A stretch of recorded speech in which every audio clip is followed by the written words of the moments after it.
جون دلم بخور نوش جونه. چقدر گرسنه ای تو؟ این همه مرغ آوردیم براش ولی تفلکی مثل این که فک شکسته نمیتونه اصلا خورد کنه استخون. اینو احتمالاً زدنش. چرا نمیتونی بخوری؟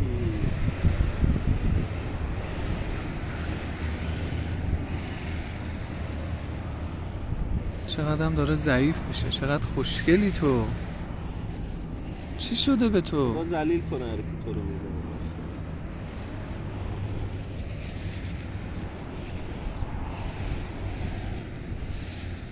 چه گناهی دارین شما رو میزنن؟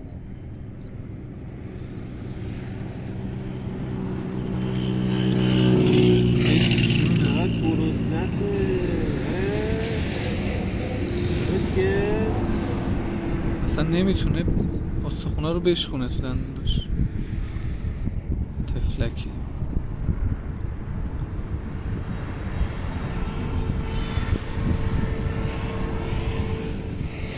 خورد کنم بهش بدم؟ نمیشه که چرا خوردش کنم.